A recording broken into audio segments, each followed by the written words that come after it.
ஷர்மிளா, கிருஷ்ணகிரி மாவட்டம் ஊத்தங்கரை தொகுதி சட்டமன்ற உறுப்பினர் இளையராஜாவிடம் கட்சி மாறுவதற்கான பேரம் பேசியதாக சென்னையைச் சேர்ந்த யூடியூபர் திருநாவுக்கரசு கைது செய்யப்பட்டார்.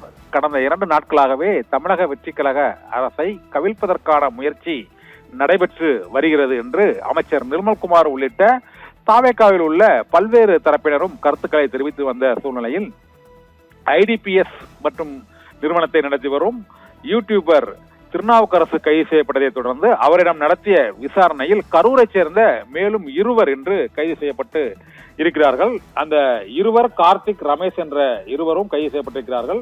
அவர்கள் இருவரின் இல்லத்திலும் இன்று காவல்துறையினர் சோதனை நடத்தி இருக்கிறார்கள். இவர்கள் திமுகவின் மாநில அளவிலான அந்த விளையாட்டுத்துறை பிரிவில் நிர்வாகிகளாக பொறுப்பு வகித்து வருகிறார்கள் என்ற தகவலும் வெளியாகி இருக்கிறது. இதனால் இவர்கள் செந்தில் பாலாஜிக்கு, முன்னாள் அமைச்சர் செந்தில் பாலாஜிக்கு நெருக்கமானவர்களாக இருப்பதாகவும் தகவல் வெளியாகி இருக்கிறது. இதனால் தமிழக வெற்றி கழக எம்எல்ஏக்களை பேரம் பேசி கட்சி மாறுவதற்கு வலியுறுத்தியதாக இவர்கள் மீது ஊத்தங்கரை சட்டமன்ற உறுப்பினர் இளையராஜா அளித்த புகாரின் அடிப்படையில் திருவல்லிக்கேணி காவல் நிலைய போலீசார் இந்த விசாரணை நடவடிக்கைகளை நடத்தி 3 பேரை கைது செய்திருக்கிறார்கள். ஒருவர் திருநாவுக்கரசு யூடியூபர், மற்ற 2 கரூரை சேர்ந்த கார்த்திக், சுரேஷ் ஆகிய 2 கைது செய்யப்பட்டிருக்கிறார்கள்.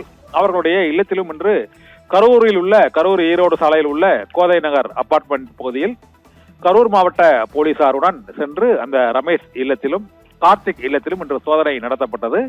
அதன் பின்னர் அவர்களது இல்லத்தில் இருந்து ரொக்கப்பணம் பறிமுதல் செய்யப்பட்டதாகவும் இருவரையும் விசாரணைக்காக சென்னைக்கு தனி வாகனம் மூலமாக பலத்த பாதுகாப்புடன் காவல்துறையினர் அழைத்து வருகின்றனர் என்றும் தகவல் வெளியாகி இருக்கிறது. இப்போது 3 பேர் தமிழக வெற்றி கழக அரசை கவிழ்க்க முயன்ற குற்றச்சாட்டின் அடிப்படையில் தமிழக வெற்றி கழக எம்எல்ஏவே அளித்த புகாரின் கீழ் 3 பேர் கைது செய்யப்பட்டிருக்கிறார்கள். இந்த 3 பேரிடமும் காவல்துறையினர் திருவல்லிக்கேணி காவல் நிலைய போலீசார் விசாரணை நடத்தி வருகிறார்கள். கரூரில் 2 முன்னாள் அமைச்சர் செந்தில் பாலாஜிக்கு நெருக்கமானவர்கள் என்று கூறப்படும் 2 திமுக நிர்வாகிகள் 2 கைது செய்யப்பட்டிருப்பது இப்போது அரசியல் ரீதியாக மிகுந்த ஒரு பரபரப்பை ஏற்படுத்தி இருக்கிறது. கடந்த சில நாட்களாகவே தமிழக வெற்றி கழக